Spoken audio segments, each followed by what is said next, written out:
schedule back to normal. So good on you, Perrone. I struggle with that every day. And I just wanted, before you go, excellent points on we need to figure out energy here and sustainable living. It's just so ridiculous to be like, oh, let's get to space where it's so uninhabitable, and without unlimited energy, you're pretty much screwed and die. As opposed to, let's make it happen on Earth first, and sustainable living. Yeah, exactly. Like if you don't think you want to live like under the ice cap in Antarctica in a little dome, then how do you think you're going to live in space any better than that? That's a fair point. It's true, man. And then all this work we're doing for what if we do create a warp drive and all we're doing is giving it to the people who are just going to use it for war and haven't fixed the problems on this planet first. So gotta open source that shit. Yeah. Heck well, yeah. Apex all about stuff at least. A chicken in every pot, a warp drive in every garage. That's a platform. Well, anyway, yeah. I mean, we need to get to sustainability. Actually, yeah. If we can achieve post scarcity, then a lot of the impetus for war goes away in the first place, because there's no scarce resources to fight over, really. At that point. Except ideologies. Well, yeah. I mean, there's always that, I suppose, but I mean, through most of recent history, the big wars with major powers have been over, secular, like, oh, there's an oil pipeline here, this thing there, But anyway, yeah, at the very least, it'll help reduce conflict somewhat, and then, well, yeah, I mean, if we don't take care of our shit here first, then we're gonna just take it to space, and we may be able to get out of the gravitational field of the Earth, but we won't be able to escape our natures. The nature field. It's true. Yeah, the big thing in our area is those super fun sites, man. It'd be great if we could find technology to clean up all those messes that we've made instead of just being like, all right, let's go and make some other place and turn it into a shithole. Yeah, did you see the thing Sal Pius mentioned? Yeah. Oh wait, yeah. No, that might have been after the show. Let's maybe wait on that a little bit, because I don't know. That was in like kind of the after party thing, I think. It wasn't anything too crazy, but yeah. But yeah, there's ways, there's Let's ways blow some state secrets. Come on, guys, what are we doing? Well, there's ways of taking these nuclear, like, radioactive waste and breaking them down. There's ways of doing it. You mentioned it on your show, the Mossbauer effect. Well, I mean, yeah, at least the stuff that's publicly available is a couple of years ago, a guy named Peter Hagelstein was working at MIT in the he went to the Cold Fusion conference, and he was reporting on Mossbauer effect coupling to induce cold fusion. So the idea here is the Mossbauer effect is, yeah, I guess, Jeremy, we can talk about what's publicly available. Why not? The Mossbauer effect is basically if you have a gamma ray that's coming in, hits an atom, the atom's going to go flying because of the momentum of the gamma ray. So if you have an atom that's in a material lattice, then that same kinetic energy, instead of going into that single particle, will spread throughout the crystal lattice. So you have a coupling between this very high energy gamma ray and phonons in the lattice, thermal phonons in the lattice. And I mean, you can see this in many ways. So there's a gamma spectrum of various materials, like some of the isotopes of iron. And this gamma spectrum, if you heat stuff up, you get line broadening and all sorts of effects like this. But what Peter Hagelstein showed in an experiment a couple of years ago was that you could have nuclear excitation transfer between atoms of tantalum.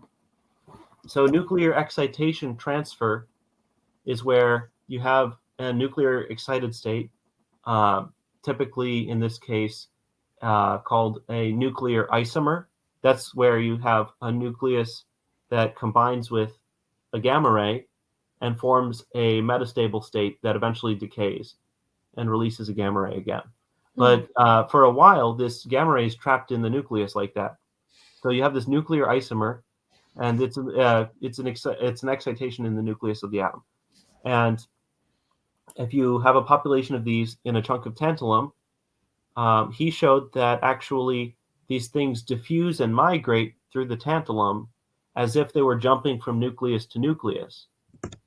And that can only... Like a nuclear current. Sorry, what? It sounds like a nuclear equivalent of current almost. I mean, it's not like electrical current, Right. but it's certainly like electron hole pairs, like excitons. That's probably a decent way of a more decent analogy on. But so if you have this coupling, nuclear excitation transfer between nuclei, then what that implies is there must be a reciprocal thing. So you have the Mossbauer effect, where a gamma ray comes into the atom and gets trapped and releases a phonon. Then if you have nuclear excitation transfer, that means the inverse must somehow also be true. So if you have a phonon in a lattice, you can stimulate the emission of a gamma ray from a nucleus. So I'll buy it. I mean, if you have a sufficiently concentrated, focalized, right? Because it's like the surface of the sun or something. Well, it's just the reverse of a process, right? So if you have something that's hit by a gamma ray and it diffuses, that's exactly. dissipation as opposed to concentration, which you're working up an energy gradient to produce. And so that seems like it'd be a lot harder. It seems possible, right? Because they are reversible processes. Mathematically, it was not trivial at all to show that it was a reversible process. However, all the same, it apparently is a reversible process. And what that means is, in principle, you can take like radioactive waste and figure out what Mossbauer spectra like what phonons to hit it with, and you can actually cause it to decay. And that can, I mean, I won't go any further than that. Oh, so you're saying that instead of having to wait for its natural rate of release of gamma rays, basically just hit it once, have it just go like, poof, lose everything at once, and then it's no longer radioactive? Yeah, pretty Doesn't much. that transfer radioactivity into the container though? Because like if you have let's say you have the Oh stuff. yeah, the radioactive output of that would be pretty intense. And that's kind of Are we really solving something here, guys? that's kind of probably part of the problem with, like, so that could, the worry is that could be weaponized too. You'd have to anything can be weaponized. Yeah, anything can be it almost certainly has already been by the US at least. You'd have to find some way. I mean, Jeremy, the weaponized compassion. What about Jeremy, thorium? There's that other publicly available info. What was what the name about of it? thorium? What was the hafnium controversy? That's still up, right? The hafnium. This sounds like an Agatha Christie novel. The hafnium controversy. Doesn't it though? Yeah, there you go. It's still on Wikipedia. They haven't taken it down. Anyway, a couple Did years you guys ago, hear Graham Hancock on Joe Rogan the other day, where they were talking about Wikipedia, and Hancock was like trying to find the words to describe what he thought about Wikipedia, and he was like, "Wikipedia is an encyclopedia of lies." Oh, well, not in this case. Good. Then he referenced it like an hour later. Actually, yeah, Jeremy, maybe put this hafnium controversy page up on like on a archive or something. Actually, maybe I'll go grab it too right now. But yeah, so basically a bunch of nations accused the US of having a hafnium-based nuclear isomer weapon, which that would be terrifying if true, because it's not like it's much more subtle than nukes. You could basically shoot gamma rays through the earth and just sterilize a whole city, and everyone would just like have no warning and they drop dead, and it's traveling at the speed of light, so how do you, like, you're not going to get any advance warning. It's going straight through the earth. There's no faster path. Wouldn't you also I mean, like, if the energy, how would you possibly protect yourself from the production of that kind of radiation? It seems like it would You just couldn't. sterilize you as well. You would, there's no warning. It travels at the speed of light. Like, No, I'm what saying does like that the people energy who are do to the making the sensor? weapon. Like, It's collimated. So you would make a laser. I You would have a. I mean, there's not. Didn't they try this in Star Wars? assuming- No, this isn't Yeah. Star Wars. I think. That's Alderaan didn't do Right? so well. No, so you would effectively need a mirror for gamma rays. So that would be difficult, but not impossible to engineer because you have the Mossbauer effect already. So, but if you had a mirror for gamma rays, you could produce effectively a laser. They can do them with X-rays with like these really low angle incidence rays. They just have a series of really low angle. With gammas, Mirrors. I think the only thing is beryllium. NASA says that gamma rays cannot be reflected by mirrors. Well, Yeah. that's you can have total internal reflection in beryllium, I believe. Interesting. To an extent. What's special about beryllium? I'm not sure actually. I've always wondered about that myself. Yeah, it's a neutron reflector too. So Yeah, it's a very interesting metal, that's for sure. Very toxic too. So I don't want to play with it personally, but yeah, I mean, so if you have the Mossbauer effect, then in principle you could also make a mirror for gamma rays of specific frequencies. Maybe it's a stretch, but anyways, that was the concern a few years back, is that that they had this hafnium based weapon or something. Who they? Just like the they? DoD. Yeah. DoD. Interesting. Well, someone at least. I'd be more worried could be a about private China having it. But let's But, say there's Putin talking about these new weapons with new physics principles. Oh, quote God. this is one of them. God. if there's one person who would use them, it would definitely be Putin. That dude, he's got nothing to lose. I don't know. I think. I mean. no, it's World War III. I really think at this point, all these leaders are crazy. Yeah, but they're all working together behind the scenes at the end of the day to clear out their arsenals and sell more tanks. Right? Like Russia's still providing 3/4 of the oil to the Ukrainian army. Is that true? Really? Yep. That's wild. What a deal. Yeah. Yeah, why is beryllium so anomalous? Like, I'm looking at it, it's not a huge element. It's just it forms polymers, you know. It can make polymers, unlike most metals. It's a weird one. Is it S shell metal too? It's an S shell metal. Is that unusual? So it's kind of strange. That is very unusual. This is like, isn't the beryllium the stuff that they made beryllium powder, and if you breathe it in, it's like instant cancer, and that's what tons of people there was like someone that researched it, and like then like all those people who were researching it died of beryllium poisoning and cancer. If you're not willing to die for chemical poisoning in the name of science, are you really even a true scientist? Yeah, Mary Curie. That's what I'm saying. She got 2 Nobel Prizes. Right. Mary Curie's notes are still radioactive. I think actually, honestly, a good degree of caution. I mean, I'd rather live to see another day and do more science. You know. Yeah. When given the option. Well, anyway, I do have to get to bed. I don't want to mess up my sleep schedule again. I just got it back on track. So. All right. But very nice to meet you both. Yeah, it's nice talking to you, man. Have a good night. Get some rest. Thanks for being here, Mike. Can we go into thorium a little bit? Because, like, isn't it like a cleaner alternative to unlimited nuclear power? I think it's less prone to these like runaway reactions. Is that it? Oh, and you can also there's a huge amount of thorium in salt water. Yeah, it's in the ocean, I think, is the good news. Yeah, I have a guy who's like all about the thorium stuff. I gotta have him come on. I forget his name. I got a whole list of but this is Demystifying Science's show. So Demystified Sci. Yeah. Do you guys we're open to other names as well. Like yeah, we just can't use Demystifying Science. It's been stripped from us. It has been. And let's talk about this. So you guys got a whole bunch of really great. I watched the most recent one too with these two economics guys that should have won the Nobel Prize for economics, but they give it to the 1%, the people who defend the 1% instead. That was epic. Yeah, those guys are badass. Yeah, those dudes are absolutely incredible, man. And you know what? Like if we ever like do create free energy or anti-gravity and the you know, Sweden calls me in the middle of the night to tell me I won that prize, I'm going to tell them to shove it up Henry Kissinger's ass. Did he win one as well, or is that just do you just not like Kissinger?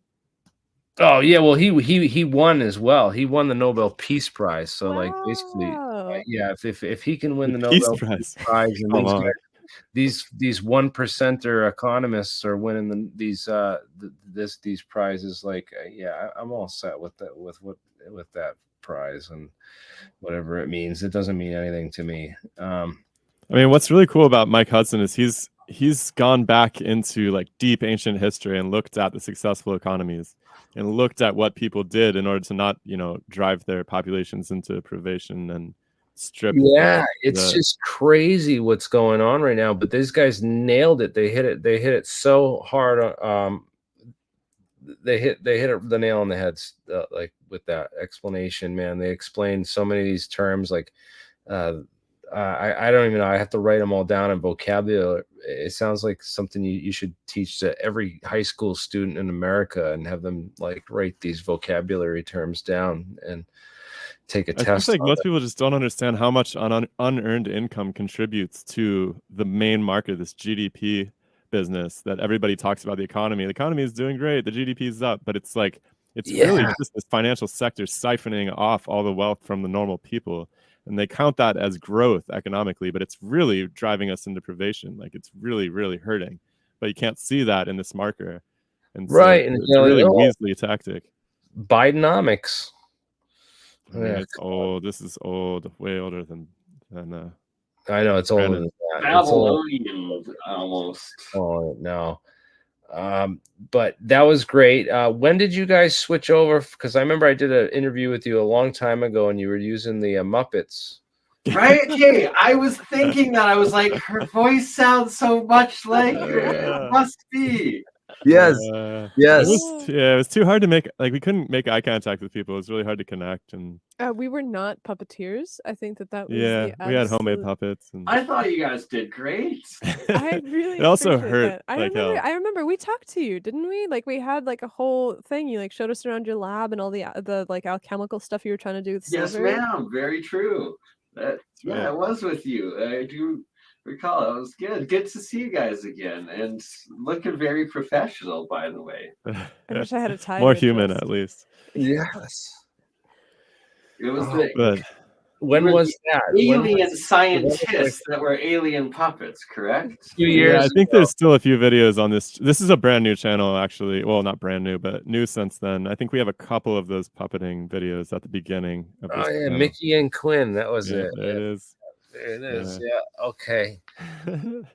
Well, that's why you got to have content. What happened to the old channel? You didn't have the continuity. You just got to keep one channel and just got to plug away at it and keep away at it. You know what? I took a huge break in like 2014 and I didn't do any videos for like a while. And that was like the time of massive growth for YouTube. And I'm like, man, I'd be like one of the huge channels now if I like didn't go away for those key years. And I just stuck with it. But you came back once they were shadow banned or shadow banning. And they like really abridged access to a lot of topics. And I was looking through your videos and I was like, man, I wonder if you made those videos today. I bet that YouTube just wouldn't feed them to anyone. Yeah. They don't. Like a lot of them are hard to find. You won't find them in the searches. Like you can search the exact name and all the titles and it will still be on like you'll have to go to page 100 to find it.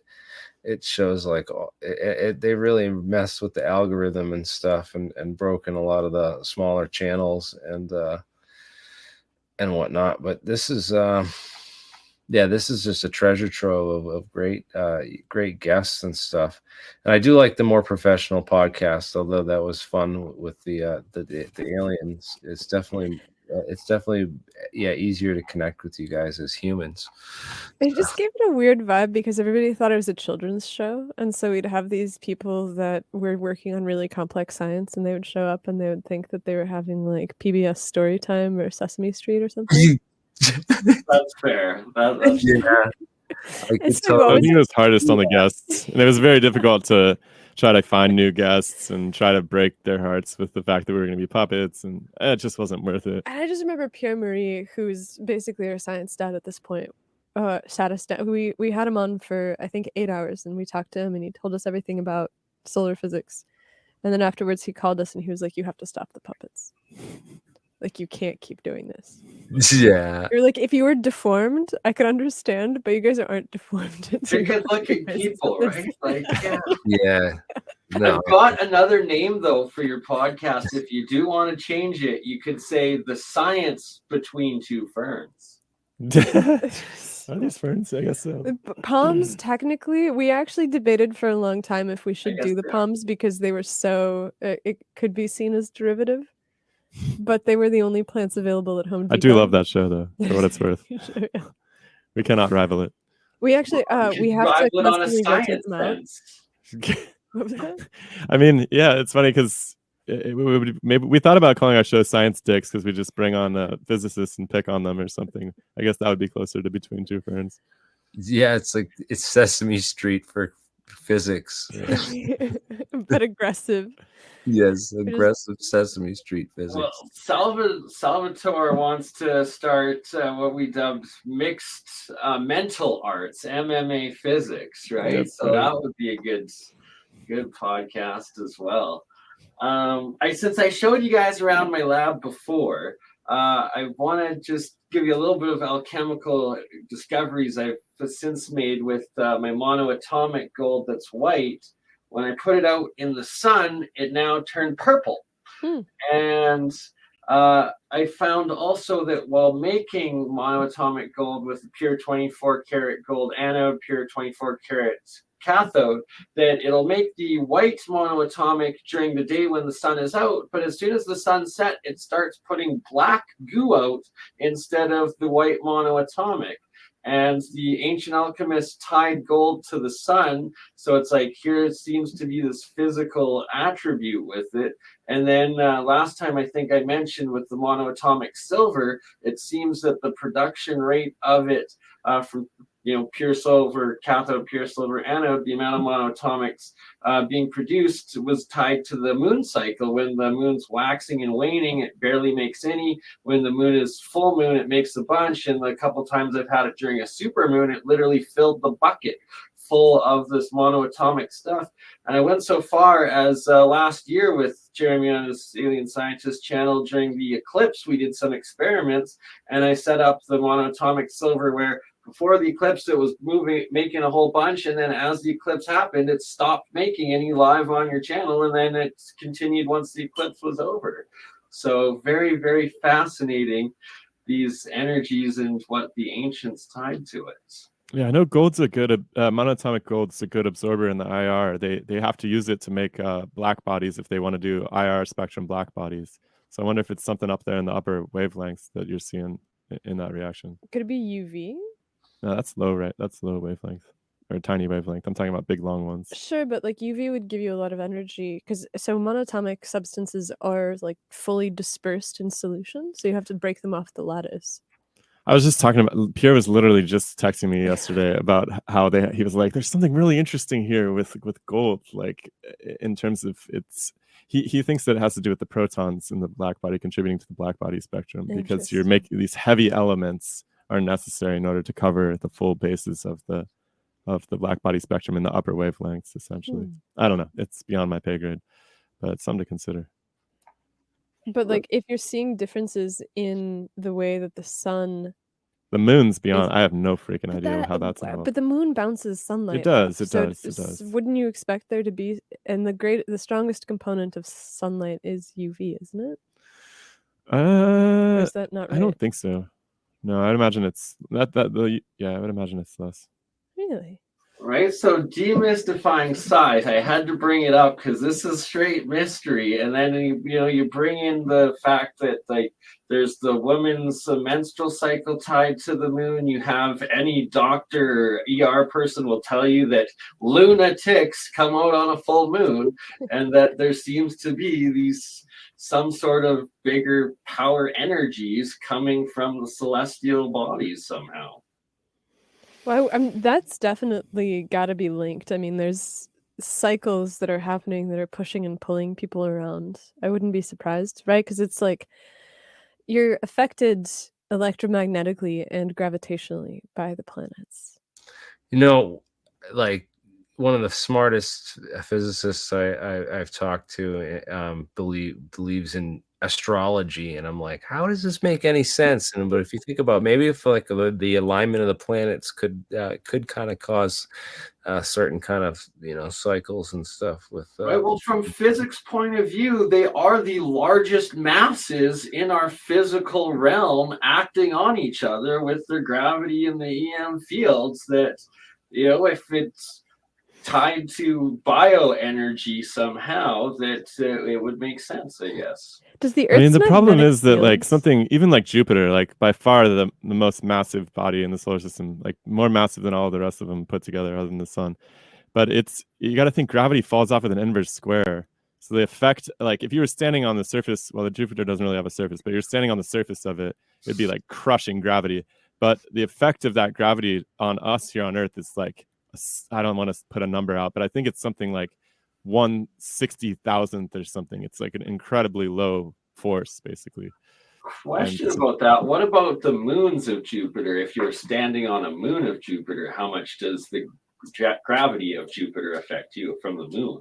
That's a good question. I mean, they're still spherical, right? Like they're not being like totally elongated by it, so it can't be too. Wouldn't you be in free fall though? Because technically the moon's falling, so I don't know.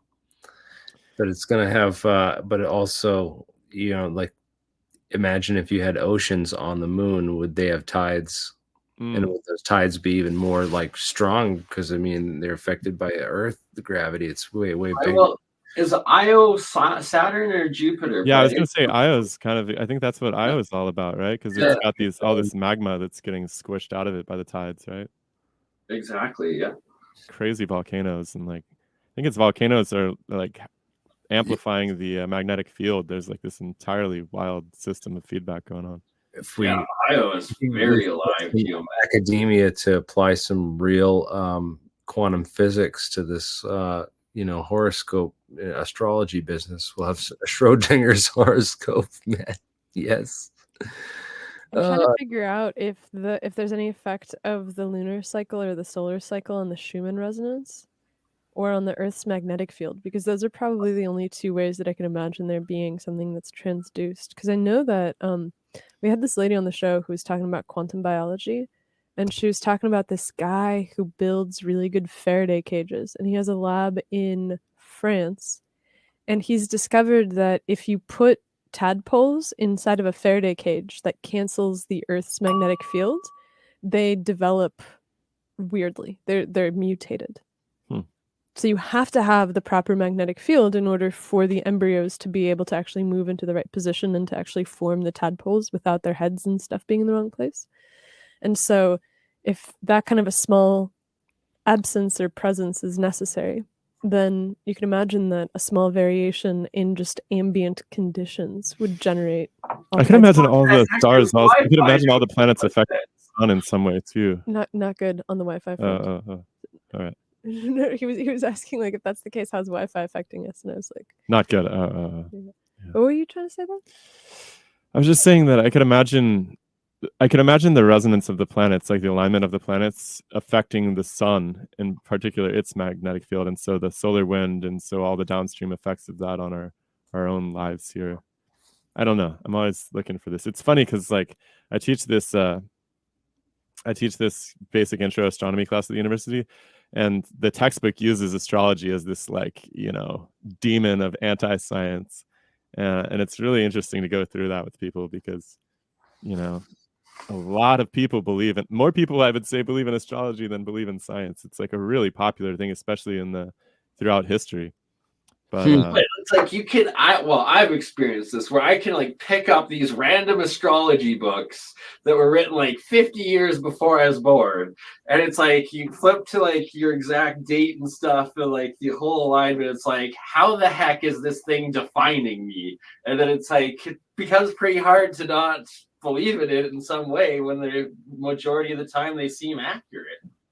I guess like one of the other punching bags is that the astrology calendars were set up 2,000 years ago or 3,000, 4,000 years ago. And so the stars are actually, like the pole star, for instance, has moved a little bit. So all the stars are like not quite right, just due to the precession of the Earth.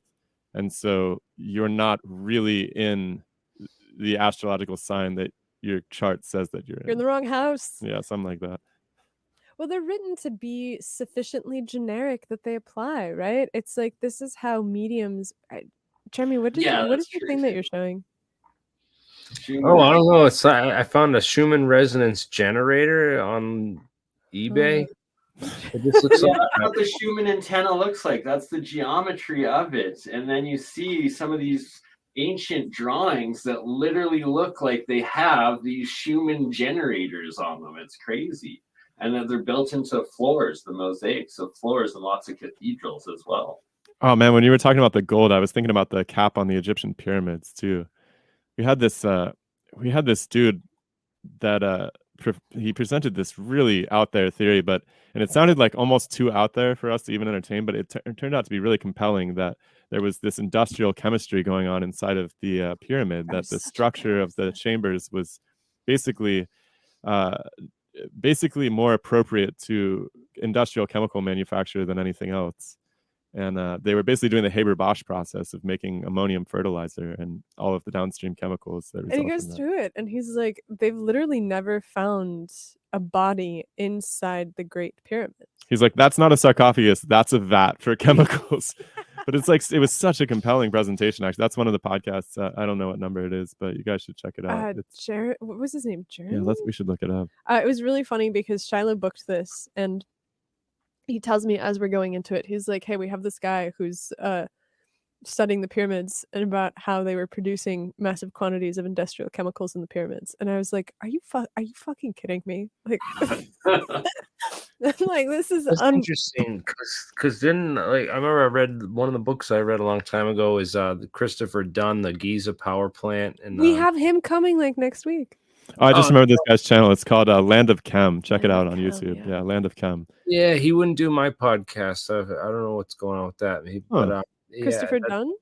He did he went on Danny Jones recently, and so yeah, he had this whole theory in his book that there's the Queen's chamber was like they took like grape juice and something else, and it turned into hydrogen gas, and that the hydrogen gas would rise up into the King's chamber, and that the King's chamber had this resonance hall of the Helmholtz resonators inside the Grand Gallery right here. That would create these microwaves or sound waves that would vibrate inside a resonance chamber inside the King's tomb, and that this resonance of the hydrogen gas inside that chamber was somehow a fusion reactor. But then I don't know how they get the power out or where it went from arc, the missing arc that fits perfectly into the box in the King's chamber. And I've been talking about this, that Egypt, because originally it was Chem, the land of Chem. They renamed it, and it's like Egypt. They've been gypped out of the energy. It was stolen by Akhenaten or Moses when he took the ark from it, which fit in and was the giant capacitor box. And John Hutchinson has made the replication of it in Japan. I think it was like 10, 20 years ago. And like they were getting mad power out of this ark that they replicated. Interesting. I mean, God knows how old that thing is, right? It's like, how do you even date a bunch of rock? What's the does anybody know the standard way that they give the pyramids their date? Oh, they find wood. You find wood? They find wood that's like buried in the pyramids from their construction. Oh, they date it by the kings that they claim, or the pharaohs they claim that were buried in it, right? There's a king list, but in addition to the king list, they also have radiocarbon dated wood that they believe was used as scaffolding in the construction. And so somebody made the really good point the other day where they were like, what stops people from just digging up the pyramids another 10,000 years from now and finding, a dead camel or something next to Exactly. it? Plastic. Right? Exactly. Like they probably did renos at that time, and it was the resurgent Egyptians, or like the I forget what the newer dynasty, or like the most recent dynasty, that then like went in after this cataclysm, found it, renovated it, chiseled their own stuff into it, and then reused it. But the original builders most likely more advanced from this pre-cataclysm time. Dude, did you see this pyramid they found in Indonesia? It's like 20,000 Yeah. years old or something. Gunung Padang. Yes, that's what it is called. What the heck is going on there? Before we move on from the idea of dating, I think that we should have more of a troll mindset, and we should just start to build false monuments, and just like build shit and Like a fake pyramid? Yeah, like or Like Vegas. intentionally fill the pyramids with artifacts that are anomalous, so that 10,000 years from now, when they do excavate it, they're like, "What the fuck is happening?" Right? I like that. Kind of like a Crespi collection. We spend a lot of time being like really dainty about, how are we going to leave things for our descendants to discover, so that we maintain our wisdom. And I'm like, why don't we just accept fear, uncertainty, and doubt and sow it through the ages? Well, so one part that I have an issue with of them being like, oh, we were just hunter-gatherer, right? There's just evidence of hunter-gathering, but it's like, well, like you say, 10,000 years from now, all our cities are on the coast pretty much, get wiped out by something. Right now, we still have indigenous tribes that don't have contact with modern civilization, that are still hunters and gatherers, that are just out there doing that. And that's like what you would probably find most in the land remaining if the oceans have gone up even more and all of our cities are underwater out there somewhere, right? Yeah, and you got to think about, like, what are the stories those people would tell about all this shit that's happening right now? Like, what would that look like in an oral tradition 10,000 years later? Because I don't think there's any tribes that are like full stop uncontacted, right? Like, I mean, they probably see airplanes flying over at least, right? Like, they probably have some sense that there's... Like, what is that dragon in the sky? We had this really crazy experience. We were like out near Joshua Tree or San Diego somewhere, and this airplane flew over. We were just like hiking in the woods, and all of the coyotes started howling at once as the airplane flew over. And it was like, what the hell are they thinking? Like, what does this mean to them? They clearly wanted to communicate with it.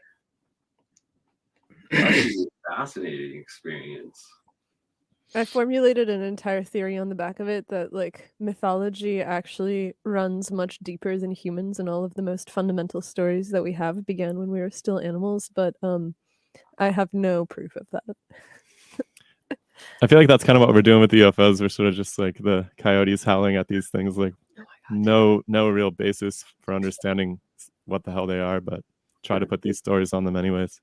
Well, when it comes to that aspect and like just intelligence, one thing that always baffled me was I had a couple of little chameleons, and I was feeding them crickets, and like that these crickets like burrowed into the moss, and then I put in a couple of waxworms, and when a waxworm dropped, these crickets popped up on different sides of the tank, chirped at each other, and went in together and pack attacked, killed, and ate the waxworm. Damn. And it's like, how were these little bugs intelligent enough to communicate and then pack, hunt, and attack something, right? Like we claim like, oh, a golf ball sized brain, you couldn't think of anything, but yet these little crickets with a pin prick of the size of a brain were able to do that. Yeah, we don't have good systems for being able to understand how organisms that don't have complex brains can do stuff. And so you see people all the time being like, well, they're just not conscious, which is kind of what they also do for early humans too, right? They're like, well, they couldn't have thought things. Some guy on our podcast said like he didn't think his cat was conscious. You're like, what? Really? You don't have a very good relationship with your cat, dude. Right? I think it's just kind of an ill-defined term, though. It's like, what the hell do you mean by consciousness and everything? And I think most people probably mean something like self-consciousness, which, I don't know that that the crickets are grooming themselves in the mirror and stuff. Oh, there was a study that I found the other day that like they're doing brain scans of like chickens and rats, and they're showing that rats can think about things that aren't in front of them. Like they can think about places where they've been, and chickens can think about places where they've been, which starts to challenge the very idea that they can't. How? How are they doing the Yeah. experiments? Probably a really bullshit method like fMRI or something. I don't know how you know what a cricket's thinking or a rat. I mean, Right, but like even dogs though, like my pet dog in the middle of the night, it's like dreaming, it's like yipping, it's barking, it's like trying to run in its sleep, like it's for conscious dreaming. Like it's got a subconscious clearly then as well. Yeah. So I'm looking at this this Gunung Padang press release. And so they've finally radiocarbon dated it, and they found that the older parts of the structure are between 25,000 and 14,000 years old. That's amazing. And that's like didn't during they the also Bronze Age. find like a working energy something, like some sort of working energy signature still inside the cavity in the very center of it? I believe Graham Hancock doing something on. I don't know. Jeremy, do you know anything about this?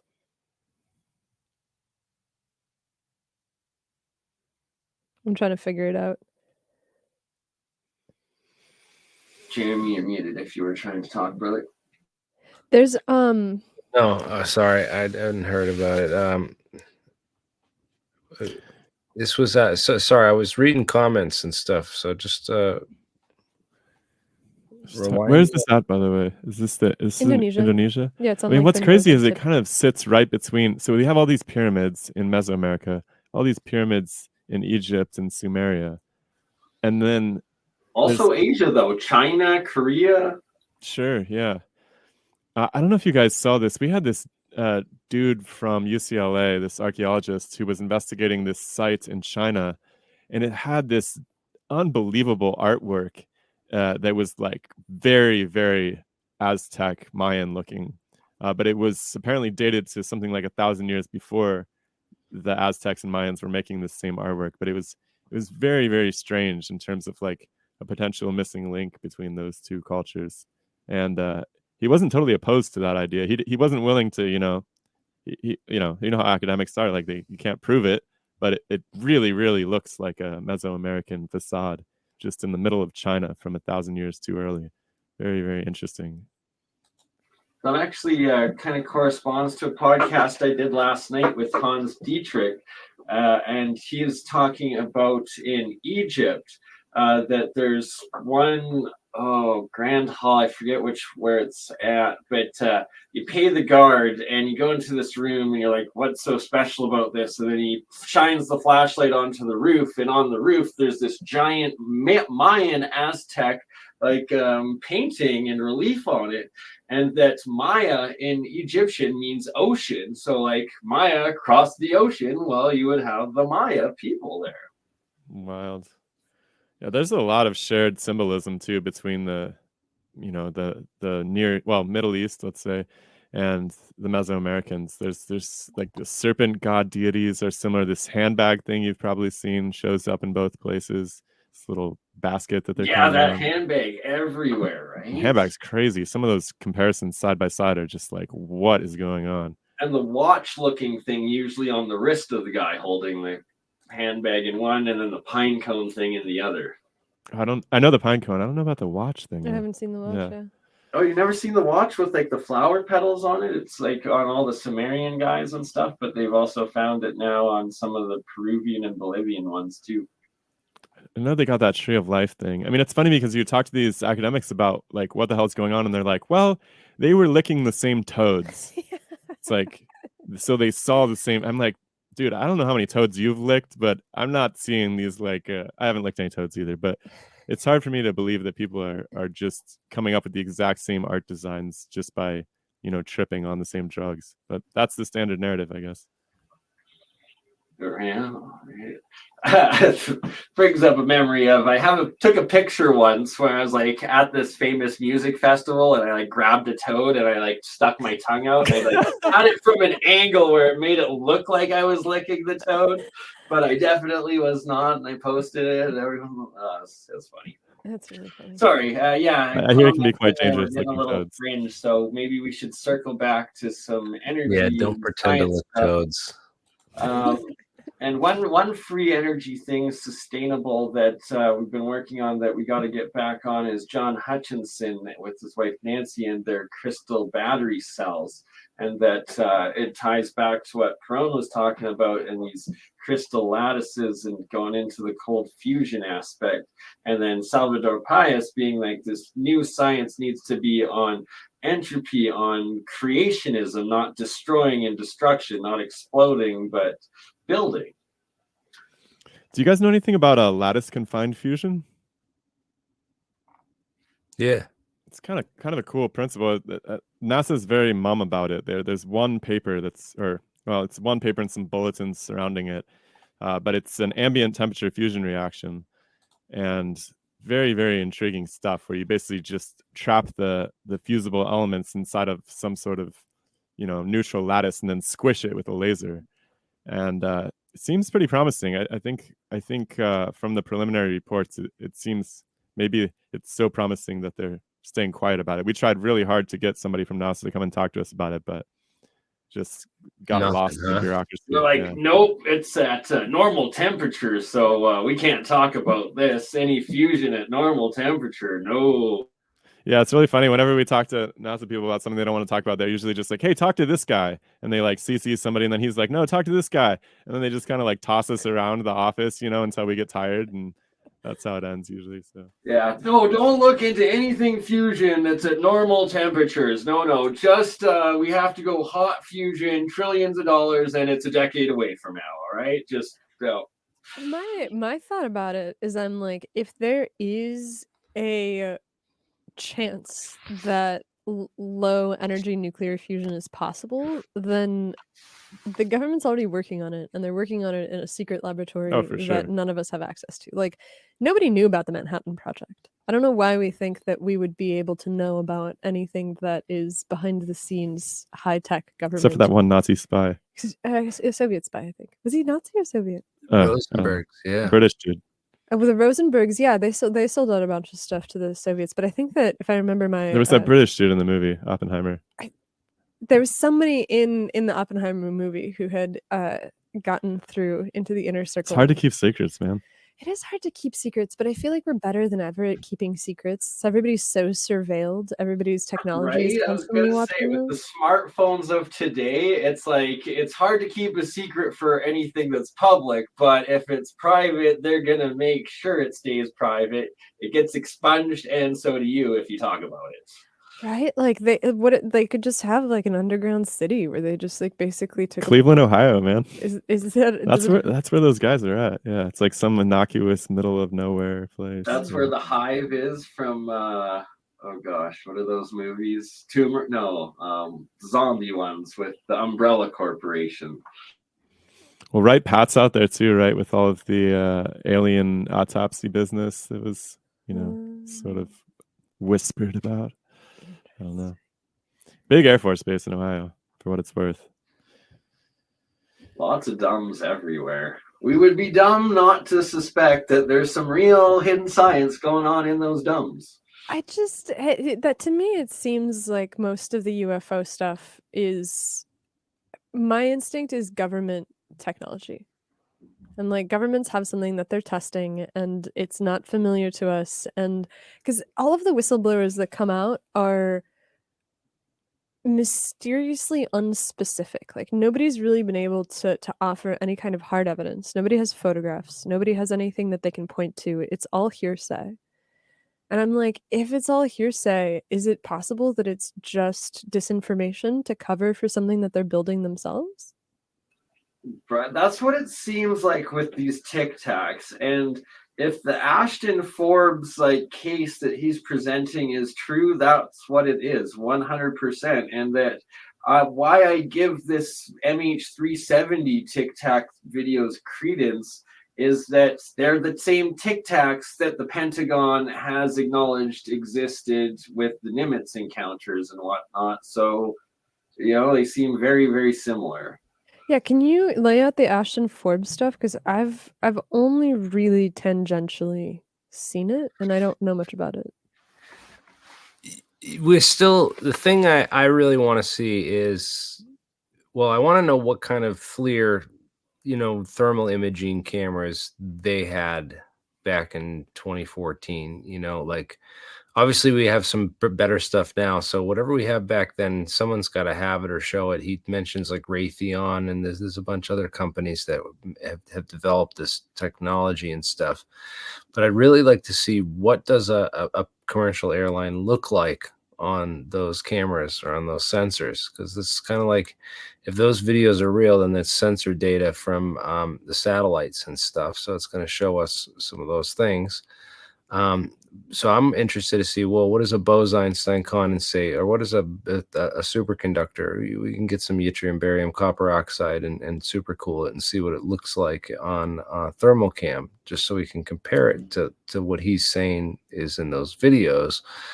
Because I don't know, the videos, it's like, it's hard to say with the video alone, because I'm just not convinced. There's so much you can do with CGI and people who man, there was this crazy article that came out in Forbes magazine right around the same time that was essentially a spotlight on this defense tech that was being developed by a contractor for the US government, and they were essentially developing these heat signature holograms that they could project from satellites.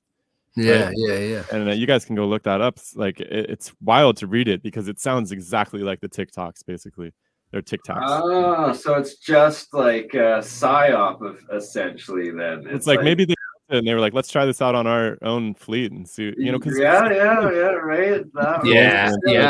I mentioned that, and I get all these people attack me and say they would never ever test that out on a live fleet. That's so illegal and so wrong. And I'm like, dude, they fed radioactive meals to prisoners during World War II to test the effects of radiation on soldiers. They gave acid to like populations. Yes. In the water, like. Yeah, they sprayed bacteria on San Francisco. Technology, bro. Of course they would test that in a live exercise. Air, man. And that's the weird thing, man. Like, because I go back and forth on all this, man. I like that interview I did with Pays last weekend was like the first moment where I'm like, what if this is really like legit? Up until then, I'm like, this might be real. I'm just like here to like investigate it and see. And I've been super skeptical. But after that, I was kind of like, man, like, what if I am like J. Robert Oppenheimer and we're trying to like tickle the dragon's tail for real, or we're like chasing the beast, man. Like, man, I thought that was it kind of just changed my mind on a lot of this stuff.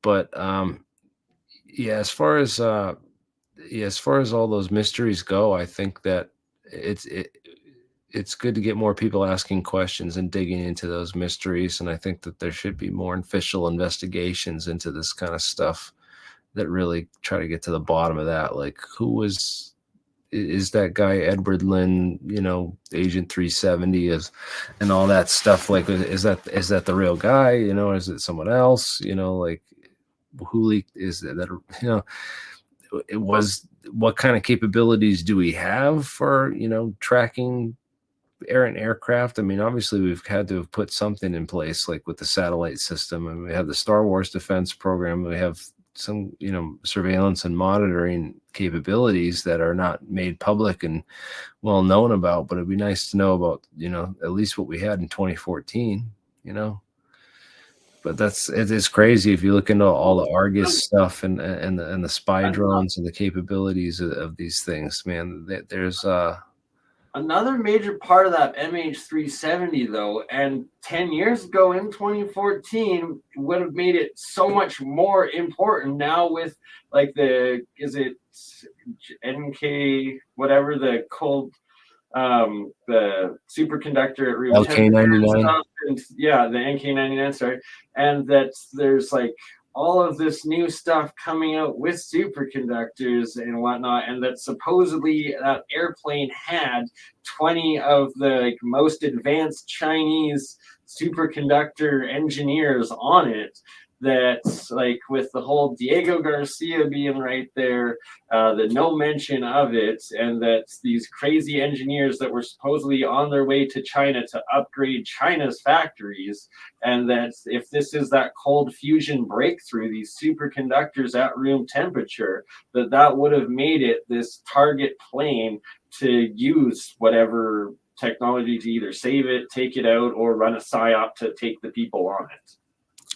Yeah, and it wasn't, I don't think all 20 of them, there was 4 of them that were like really, established and top scientists, and 20 total on the flight, but not all of them were like the upper level people or really high level people, but still it caused a lot of outrage. And you're not supposed to put all your eggs in one basket at those big companies like that, and why would they do that is a big concern in general, because a lot of companies have not had those have practices in place. Don't put them all in the same plane, you don't. It's kind of like the president and the vice president they're never on Air Force One together, ever.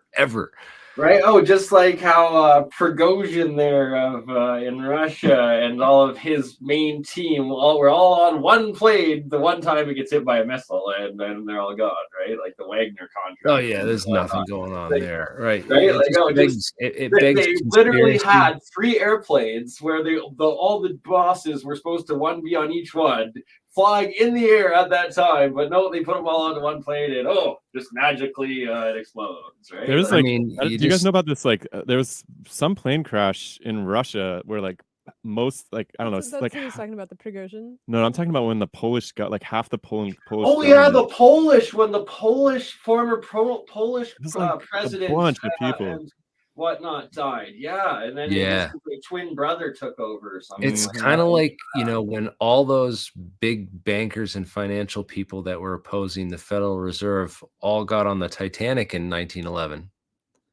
2 years when everybody investing Enron went into the Twin Towers on 9/11. You can't write all this stuff, man. No. I'm sure they're just coincidences. Just random walk of the universe.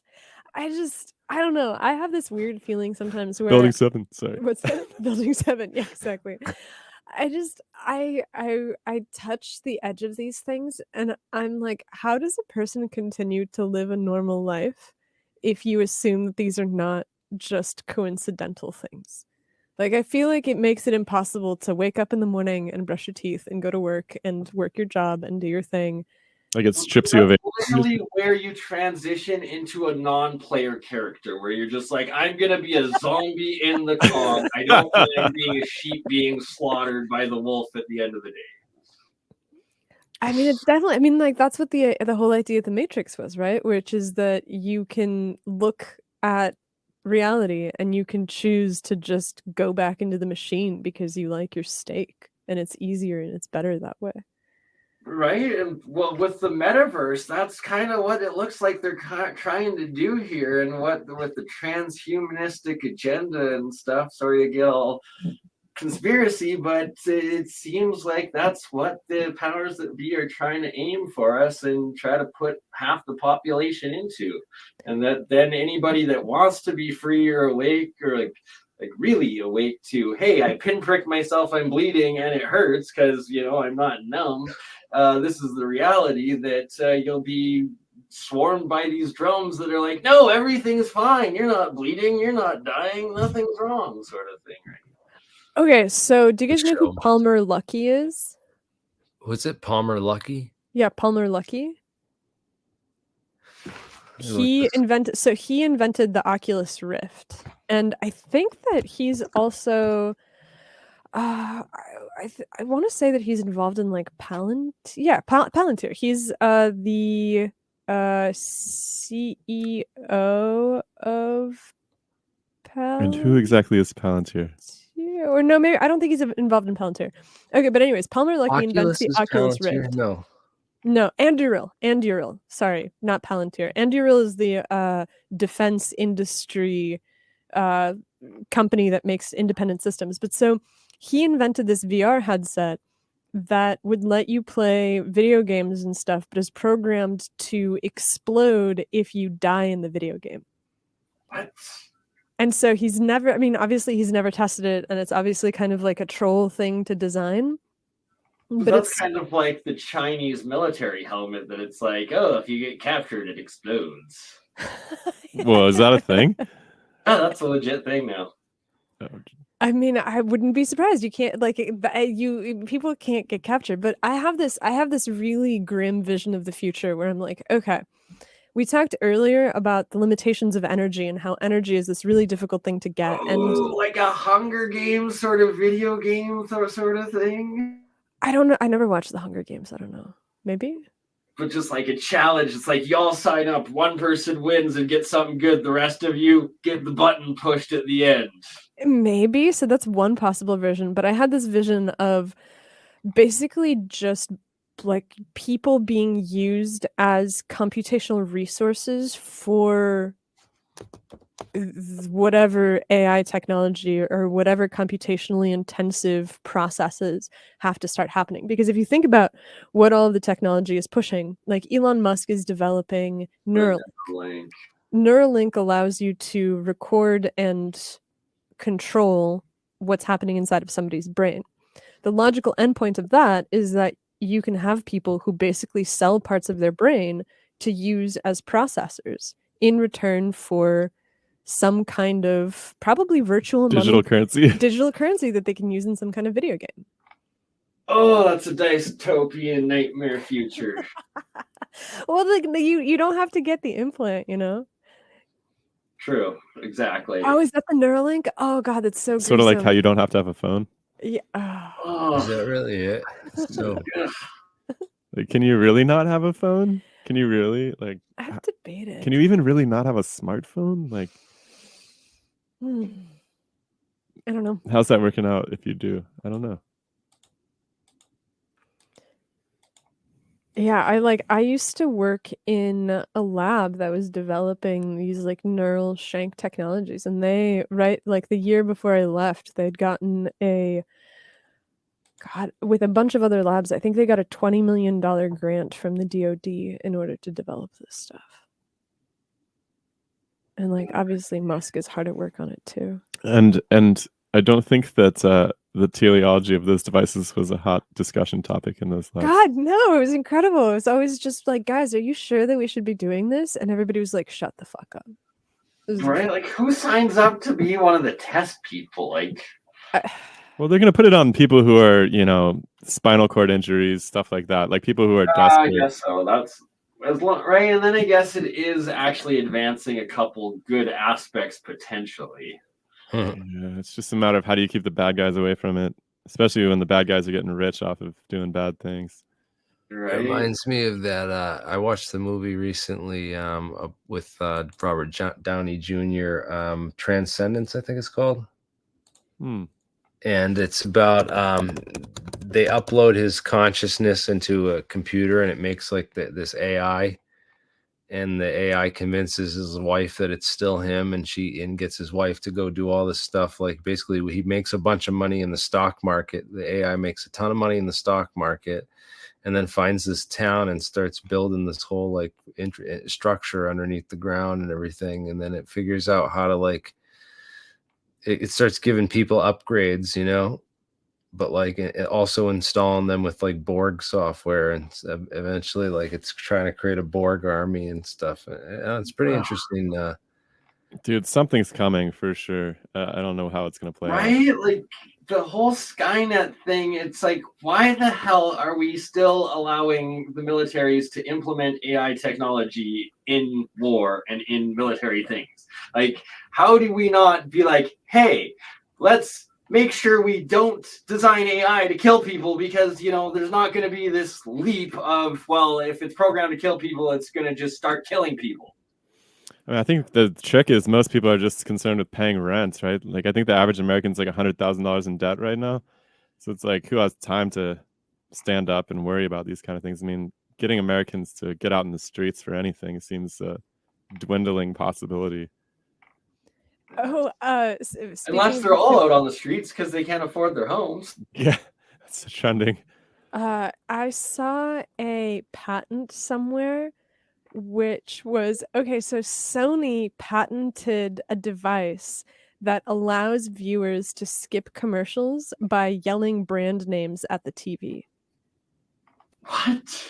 Yeah, so it's this technology that, like, when the ad comes on, you have the opportunity to end the ad. Like, let's say it's an ad for McDonald's. You have the option to end the ad early by standing up and yelling McDonald's, and then the ad stops. And your program continues. Oh no! You're chanting in unison. Children to scream for McDonald's over and over. I would just get up and scream Aflac. Then it shocks you. But that actually reminds me of Eric Hecker bringing up this voice-to-bone technology, and that also McDonald's, I guess, is like investing in both voice-to-bone advertising, so it like doesn't even go through your ears. They can just like broadcast the signal that like goes to your skull into your brain, and then also through dreams that it can broadcast it into your dreams and put advertisements into your dreams. There's a Philip K. Dick story sort of about this guy's got some sort of implants, and these ads are showing up everywhere that he goes, and he can't shut them off. It's crazy he thought of that like 50, 60 years ago. Yeah, I think that anybody who's interested in seeing the most pulp fiction-y version of the way that these things go should read Philip K. Dick. He wrote Minority Report, he wrote Blade Runner, he wrote A Scanner Darkly. There was like an Amazon mini-series of a bunch of his short stories that were his short stories are so amazing. Yeah, it's always like these dystopian futures, like with the crazy, I remember the one you mentioned there. Sorry. Minority Report? Minority Report, yeah, where they had the precogs. The precogs that could see things before it happened and stuff, and they were in these those deprivation tanks and stuff, and weird stuff with that, Yeah, he was like strangely prescient, dude. He has this really great one about the transmigration of Timothy Archer, which is about a colony on Mars where all of the people live these miserable lives, but they're supported because they get this really fun psychedelic drug called Candy. And the supply of candy gets interrupted, and then all hell breaks loose because they're basically screwed without it. So is that why Biden called Z a dictator after they promised to crack down on the fentanyl epidemic? Oh, interesting. Was that what happened? Yes, ma'am. That was made the news yesterday. They had this breakthrough talks on China going to put all these resources into cracking down on the fentanyl trade and production, and then Biden went out and called him a dictator immediately thereafter. That's really funny. I don't know if you guys saw that they cleaned up San Francisco almost completely in advance of that meeting. Yeah, right? Like there's a huge scandal, like, oh, you can finally clean it up for a Chinese dictator, but then the rest of the time you can let your tech execs get murdered on the streets for... Was that when we were there? No. This was like last week. There's this hilarious photos of like a street that used to be covered in homeless tents, and now there's just like flower planters. And people are like, what'd they do with the homeless people? There's just none of them left in the city anymore. Send them to Alameda. They probably like put them in a FEMA camp temporarily, and they're all undergoing the Neuralink upgrade. Oh God. They just gave them new government housing, and yeah. No, it's not crazy. So, what would you say if your top 3 podcasts, if people who are new to your channel, if they're going to go on Demystify Sci podcast and check out 3, I would say the recent one you did was amazing, as is reflected in the views. But I don't know Hudson is amazing, and I haven't seen that, so I'm gonna watch that. Yeah, there's an earlier conversation with Hudson where it's a 2-part series, and he lays out a lot of the ideas that we were kind of picking up on in media res in this last conversation. So I would definitely go back and check out that one. But honestly, we're kind of new to economics. Let's see who these else? guys, yeah. We cover a lot of bases. So we do a lot of physics. We do a lot of consciousness researchers. We've had some really good talks with some really, really important consciousness researchers, all the way to Carl Friston and Don Hoffman. We've had a couple with Bernardo Kastrups. No S on that, I think. Oh, Kastrup. We always call him Kastrups. Bernardo Kastrup. Yosha Bach. A few of these consciousness researchers are pretty interesting. Some really, really powerful physicists too, like Carver Mead, who's a Caltech emeritus, has some really, really interesting ideas about how light works. He worked under Feynman, however you say it. He worked under Feynman at Caltech, and he's got this book called The Little Green Book. Well, it's called Collective Electrodynamics. There you go. And it's a real banger of a book that simplifies electrodynamics. And so that's a good, we have a couple conversations with him. We have a couple conversations with Alexander Unziker about fundamental physics that are really good. If people are kind of interested in quantum biology, I like Unziker. He brings it back to like foundationals and really does a lot of good historical physics, research. Yeah, we just recorded one about the elastic ether, which is really interesting. There's this, I think, Irish physicist named James McCulloch. And he came up with this treatment that solved a number of really interesting problems in terms of materializing electricity and magnetism. And it failed on some accounts too, but it opened up the door to a really interesting. We haven't released that conversation, but it's coming out soon. We had a really good conversation. Number 187 is with Jack Cruz about electromagnetism's role in biology. He was a very difficult character. He seemed like he was terrified that we were going to like shut him down or something. But if you can get past the kind of aggro narration, it's a really good conversation. And then 187, you said. 187, and then 183 is Richard Lindzen, who's a guy. That's a good one. Like a climate scientist who since the 1980s has been like, hey, I don't think that CO2 is the big problem that people make it out to be. And so he lays out basically. He's coming back too, right? In December. Mm-hmm. Yeah, he's an interesting character. You said you teach, sorry to interrupt, you said you teach astronomy, and talking about this CO2 not being it, I would love your opinion on the moon used to have ice caps, Mars used to have ice caps, neither of them seem to anymore. Is it solar system-wide heating, not just Earth? Well, it's funny you asked that. Mars has ice caps still, but and they think that there's a lot of subsurface water on the moon too at the poles. So I think that's a huge part of the reason they're sending this like van out there with this Artemis project. But it's funny you asked that because we had a podcast recently. I don't know what number it is off the top of my head, with Valentina Zharkova. And she has made this really interesting model of climate change that has to do with the shift in the barycenter of the solar system. So the sun basically wandering as it's getting tugged by Jupiter and everybody. And she basically points out that, yeah, the climate change is happening on all the planets. Like, you're not just seeing things happening here. It's not this simple process of humans, doing this one little thing here. It's happening everywhere. And she makes a really good case, and she's published a number of papers on that. And, well, she's published one paper on that in particular, but she's got a lot of, YouTube videos and lectures about it out there. Episode 200. There you go. That's awesome. Awesome. Well, I have to end this because I'm falling asleep and I have work tomorrow. I got to get to on my schedule.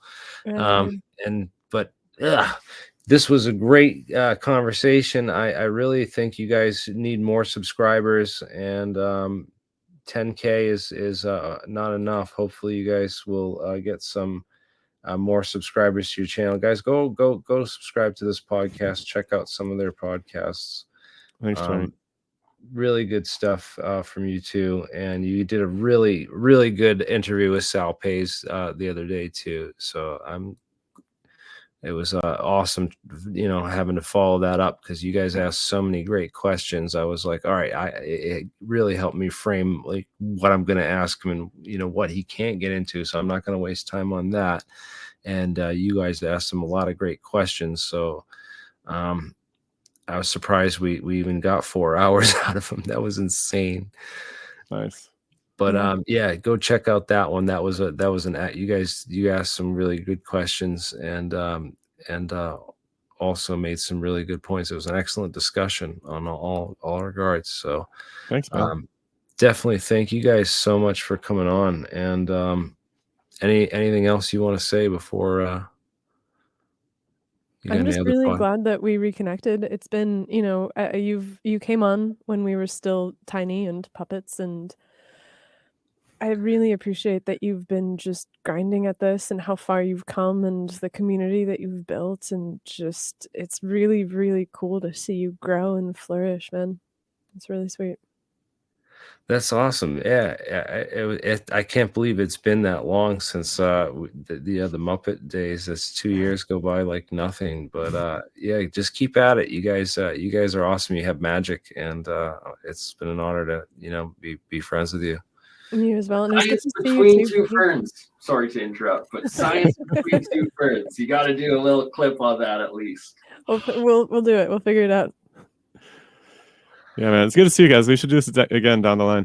Yeah, let's do it again. Not before too long, for sure. That was awesome.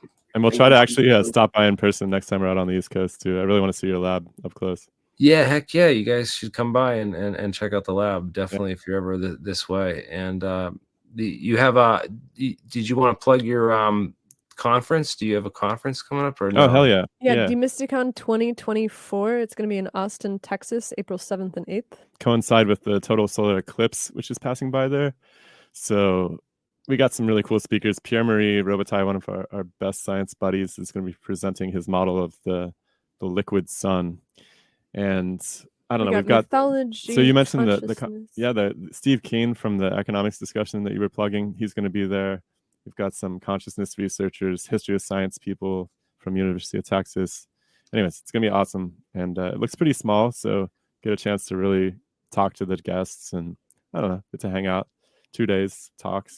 If there's a website for that, do you have it? You could type it. I'll share it, the link to that real quick, and I'll also put it in the description of this video beneath so people can find it there. It's an Eventbrite link, which is not.